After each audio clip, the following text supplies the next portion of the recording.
સૌ શ્રોતાગણો ભક્તગણોને મારા જય શ્રી કૃષ્ણ. હવે આપણે દ્વિતીય સ્કંદમાં પ્રવેશ કરીએ છીએ. તેમાં પહેલો ટોપિક છે મનુષ્યનું કર્તવ્ય. તો આ કર્તવ્ય જાણવા માટે આપણે વિરાટ પુરુષનું વર્ણન જોઈશું. શ્રી સુતજી સોનક આદિ મુનિઓ સમક્ષ ભગવાનની કથા આગળ કહે છે. શ્રી સુખદેવજીએ કહ્યું, હે રાજન, તે કરેલો આ પ્રશ્ન અતિ મહત્વનો છે. મોક્ષની ઈચ્છા રાખનાર આત્મજ્ઞાનીઓએ સર્વના પ્રભુ એવા શ્રી હરિનું નિત્ય સ્મરણ કરવું જોઈએ. દ્વાપર યુગમાં હું મારા પિતા વ્યાસજી પાસેથી આ શ્રીમદ ભાગવત પુરાણ ભણ્યો છું. શ્રીમદ ભાગવતમાં સગુણ ભક્તિથી ભરપૂર શ્રી હરિસ્મરણની કથા છે. મનુષ્યમાં અનેક વર્ષો અજ્ઞાનમાં ગયા, પણ માત્ર 2 જ ઘડી જો જ્ઞાનયુક્ત જાય તો જ્ઞાનથી પણ મોક્ષ માટે પ્રયત્ન થઈ શકે છે.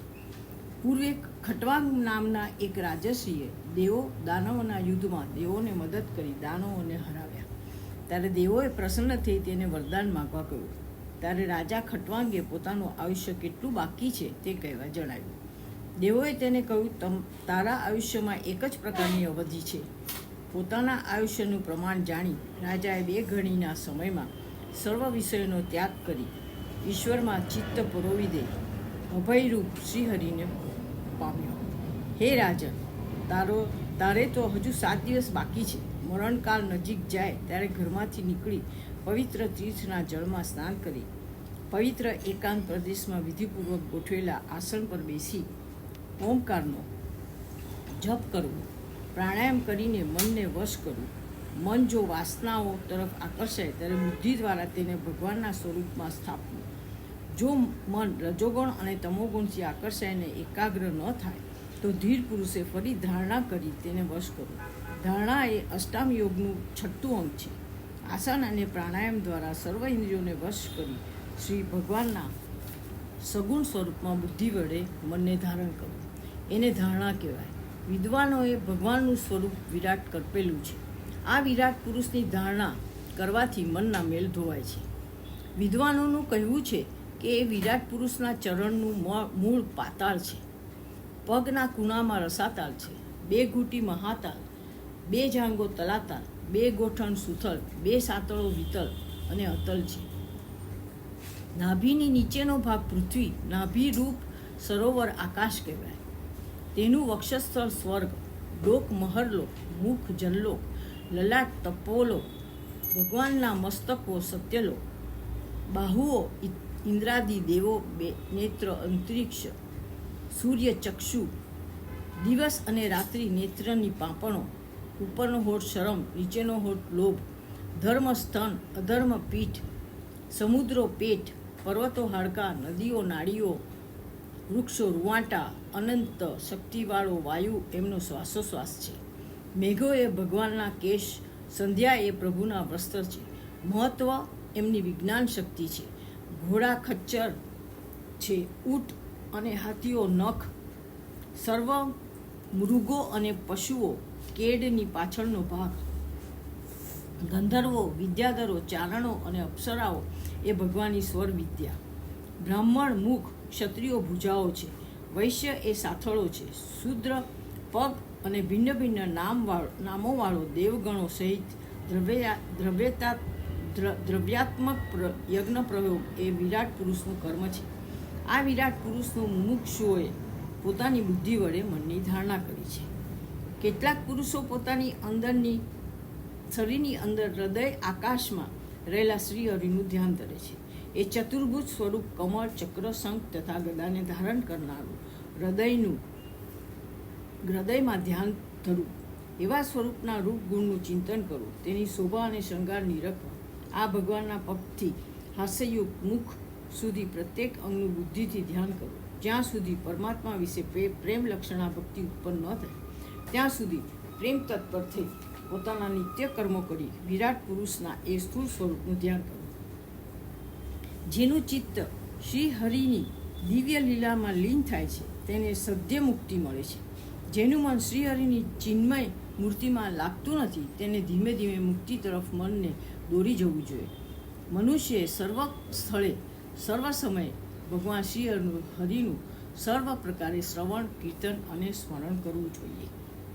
વિરાટ પુરુષ બ્રહ્માંડ ભેદીને જ્યારે બહાર આવ્યા ત્યારે તેમણે પોતાના રહેઠાણ માટે પવિત્ર જળ ઉત્પન્ન કર્યું અને પોતે સર્જેલા જળમાં 1000 વર્ષ સુધી રહ્યા. તેથી તે નારાયણ કહેવાયા. પરબ્રહ્મને એકમાંથી અનેક થવાની ઈચ્છા થતાં તેઓ યોગ નિદ્રામાંથી ઉઠીને પોતાના શરીરને માયાથી અધિદય, અધિભૂત અને અધ્યાત્મ એમ 3 પ્રકારે સર્જ્યું. આમ એક જ પુરુષનું એટલે કે વિરાટ પુરુષનું શરીર 3 પ્રકારે ભેદ પામ્યું. હવે આપણે બીજા ટોપિક પર જઈએ કે વિષ્ણુ ભક્તિની વિશિષ્ટતા શું છે. પરીક્ષિત રાજાએ કહ્યું કે મનુષ્યમાં જેઓ બુદ્ધિશાળી હોય તેઓએ મૃત્યુ વેળા શું કરવું જોઈએ. શ્રી સુખદેવજીએ કહ્યું, માણસોના મનમાં અનેક પ્રકારની ઈચ્છાઓ, વાસનાઓ રહેલી છે અને તેની પૂર્તિ માટે માનવ અનેક પ્રકારની આરાધના, ઉપાસના કરે છે. કોઈકને બ્રહ્મદેવની ઈચ્છા થાય તો તે બ્રહ્મદેવનું, કોઈ શક્તિ પ્રાપ્ત કરવા માટે ઇન્દ્રનું, પ્રજાની ઈચ્છાવાળા પ્રજાપતિનું, લક્ષ્મીની ઈચ્છાવાળા દુર્ગાદેવીનું, ધનની ઈચ્છાવાળા વાસુદેવનું. આમ અનેક ઈચ્છાઓની પૂર્તિ માટે જુદા જુદા દેવદેવીઓની આરાધના કરે છે. પરંતુ જે પુરુષ ઉદાર બુદ્ધિવાળો, વૈરાગ્યની ઈચ્છાવાળો, એકાંત ભક્ત મુમુક્ષ હોય તે આવી કોઈ ઈચ્છાના અધીન ન થતાં કેવળ ભક્તિયોગથી પરમ પુરુષ પરમાત્માનું એકનું જ પૂજન કરે છે. ભગવાનની કથાઓમાં રાગ, દ્વેષાદિ ગુણોના તરંગોને દૂર કરનારું જ્ઞાન છે અને એ જ્ઞાનથી આત્માની પ્રસન્નતા પણ થઈ શકે છે. જીવની જેટલી ક્ષણ હરિકથા શ્રવણમાં જાય તેટલી જવા દો. જેના કાનના માર્ગે ભગવાન શ્રી કૃષ્ણ કદી આવ્યા નથી તે મનુષ્ય કૂતરા, ભૂંડ, ઊંટ અને ગધેડા જેવા પશુ જ છે. જે મસ્તક ભગવાનને કદી નમતું ના હોય તે મસ્તક કેવળ ભારરૂપ છે. જે હાથ શ્રી હરિની પૂજા કરતા નથી તે એક મુર્દાના હાથ જેવા છે. જે નેત્રો ભગવાનની પ્રતિમાના દર્શન કરતા નથી તે મોરપીંછમાં જણાતા નેત્રો જેવા વૃથા છે. જે પણ ભગવાનના ક્ષેત્રોમાં ચાલતા નથી તે વૃક્ષના મૂળ જેવા નિષ્ફળ છે. જે મનુષ્યનું હૃદય બીજાઓને લેવાતા શ્રીહરિના નામોથી વિકાર પામતું નથી એટલે શરીર રોમાંચિત થતું નથી તે હૃદય ખરેખર પથ્થર જેવું કઠિન છે.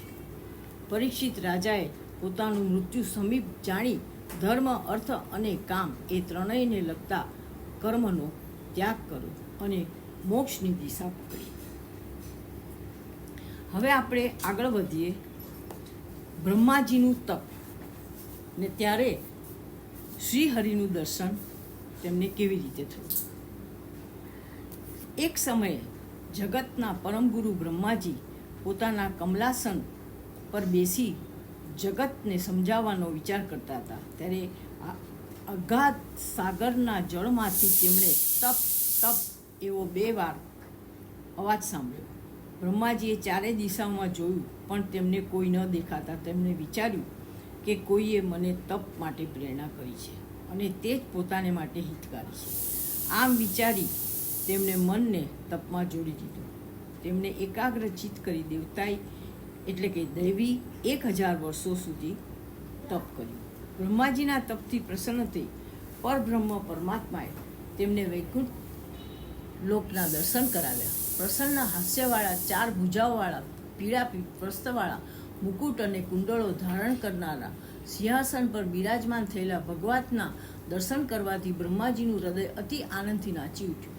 તેમના શરીરે રોમાંચ થયો અને નેત્રોમાં અતિશય પ્રેમને લીધે અશ્રુઓ આવી ગયા. બ્રહ્માજીએ ભગવાનના શ્રી ચરણારવિંદમાં વંદન કર્યા એટલે ભગવાનને પોતાના હાથેથી તેમને સ્પર્શ કરી બોલ્યા, હે બ્રહ્માજી, લાંબા કાળ સુધી કરેલા તપથી હું તમારા પર પ્રસન્ન થયો છું. તમે ઈચ્છિત વર માગો. મેં જ તમને તપ કરવાનો આદેશ કર્યો હતો. તપ એ મારું જ્ઞાનમય શરીર, મારું હૃદય, મારી શક્તિ છે. બ્રહ્માજીએ કહ્યું, હે માધવ, આપ મારામાં આપના સ્વરૂપ જ્ઞાનના વિષયવાળી બુદ્ધિ સ્થાપો જેથી હું આળસનો ત્યાગ કરી અવશ્ય પ્રજાઓ સર્જીશ. પરંતુ હું પ્રજા સૃષ્ટિ કરતા અહંકાર વગેરેથી બંધાઈ નહીં જાઉં એ મારી વિનંતી સ્વીકારો. પછી નારાયણ ભગવાને બ્રહ્માજીને 4 શ્લોકમાં પોતાનું સ્વરૂપ સમજાવ્યું. તો હવે આપણે નવા ટોપિકમાં પ્રવેશ કરીએ છીએ અને તે છે ચતુશ્લોકી ભાગવત. ભગવાને બ્રહ્માજીને જ્ઞાન આપ્યું 4 શ્લોકમાં. માત્ર 4 શ્લોકમાં. આને જ ચતુશ્લોકી ભાગવત કહે છે. આવું સાંભળીને કોઈ શ્રોતા વક્તાને કહે છે કે આવું પણ અમને 4 શ્લોક બતાવવા, આપે પણ અમને 4 શ્લોક બતાવવા જોઈએ. 18,000 શ્લોકની જરૂર શું છે? તો કહે છે તે 4 શ્લોકને સમજવા માટે 18,000 શ્લોકની જરૂર છે. હવે આ 4 શ્લોક પર પહેલા વિચાર કરીએ. ચતુશ્લોકીમાં બ્રહ્મ, માયા, જગત તથા બ્રહ્મ પ્રાપ્તિનું સાધન એટલે કે મોક્ષ, આ 4 વિષયોનું વર્ણન છે. પહેલા શ્લોકમાં બ્રહ્મનું સ્વરૂપ દર્શાવવામાં આવ્યું છે. બીજા શ્લોકમાં માયાના સ્વરૂપનું નિરૂપણ છે. ત્રીજા શ્લોકમાં જગત શું છે એ કહેવામાં આવ્યું છે. અને ચોથા શ્લોકમાં બ્રહ્મ સ્વરૂપની પ્રાપ્તિના સાધન વિશે કહ્યું છે. તમે સંપૂર્ણ ભાગવત વાંચો યા નહીં, પરંતુ આ 4 શ્લોકોનો દરરોજ વાંચતા રહેજો. આ 4 શ્લોક યાદ કરી લેવા જોઈએ. કયા 4 શ્લોક? તો એ છે સ્કંદ 2માં અધ્યાય 9માં શ્લોક નંબર 32, 33, 34 અને 35. આ 4 શ્લોક આપણે સૌએ યાદ કરી લેવા જોઈએ અને દરરોજ તેનું સ્મરણ કરવું જોઈએ. આ પ્રમાણે ભગવાન નારાયણે બ્રહ્માજીને આ જ્ઞાન આપ્યું. તે પછી બ્રહ્માજી સૃષ્ટિ કાર્ય કરવામાં સમર્થ થયા. પછી આ જ્ઞાન તેમણે નારદજીને આપ્યું અને નારદજીએ મારા પિતા વેદવ્યાસને આપ્યું અને પિતાજીએ મને આપ્યું. આ જ ભાગવત પુરાણ છે. તો આ 4 શ્લોકનો સંક્ષિપ્તમાં આપણે વર્ણન જોવું હોય તો શું હોઈ શકે? તો કહી શકાય એવું કે ભગવાને જ્યારે બ્રહ્માજીને કહ્યું ત્યારે તેમણે શરૂઆત કરી, હે બ્રહ્મા, સૃષ્ટિની પૂર્વે અને સૃષ્ટિની પછી પણ હું જ રહું છું. હું અનાદિ, અનંત અને અદ્વિતીય હોવાથી પરિપૂર્ણ છે. ખરી રીતે જે વસ્તુ જેવી છે તેવી જણાતી નથી, તેને મારી માયા જાણવી. હું સર્વ ભૌતિક પદાર્થમાં રહેલો છું, છતાં રહેલો નથી, એમ તમારે જાણવું. મનુષ્ય બધી જ જગ્યાએ હર પળે અને સર્વને સમાન સમજી સર્વાત્મા ભાવે ભગવાન શ્રી હરિનું ચરિત્ર, વર્ણન, શ્રવણ, કીર્તન તથા નામ સ્મરણ કરવા જોઈએ. આમ કહી અજન્મા શ્રીહરિ અંતર્ધાન થઈ ગયા. પછી બ્રહ્માજી પોતાનું સૃષ્ટિનું સર્જન કરવા લાગ્યા. તે સમયે નારદજી તેમની સેવામાં રહ્યા. એક સમયે બ્રહ્માજીને પ્રસન્ન થયેલા જોઈ નારદજીએ ભગવાનની માયા જાણવા જે પ્રશ્ન તમે પૂછ્યો હતો તે જ પ્રશ્ન કર્યો હતો. ત્યારે બ્રહ્માજીએ તેમને 10 અર્થો જણાવનારું આ શ્રીમદ ભાગવત પુરાણ કહ્યું.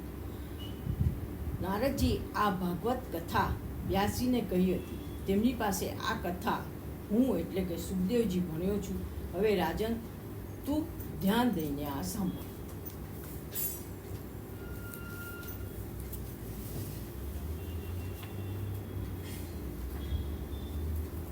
આ પુરાણમાં 12 સ્કંદ છે. તેમાંનો પહેલો સ્કંદ છે અધિકારી સ્કંદ. તેમાં શું હતું કે જેમાં સુખદેવજી અને પરીક્ષિત શ્રેષ્ઠ વક્તા અને શ્રેષ્ઠ શ્રોતા છે. બીજો સ્કંદ છે સાધન સ્કંદ. તેમાં શું જોઈએ છે આપણે કે જેમાં મરણાસન્ન પુરુષનું કર્તવ્ય શું છે અને તેનો ઉકેલ બતાવ્યો છે. અને આગળના જે 10 સ્કંદ છે એટલે કે 3 થી 12 સ્કંદ, તેમાં ત્રીજામાં સર્ગ, પછી વિસર્ગ, સ્થાન, પોષણ, ઉતય, મન્વંતર, ઈશાનું કથા, નિરોધ, મુક્તિ અને આશ્રય, આ 10 વિષયોનું વર્ણન છે. આટલું જાણીને ભાગવત સાંભળવા અથવા વાંચવાથી આગળની વાતો સમજવામાં સરળ થાય છે. તો આપણે આ જે 10 વિષયોની માહિતી છે, જે ભાગવતના 10 વિષયો છે, તે ત્રીજા સ્કંદથી શરૂ થાય છે.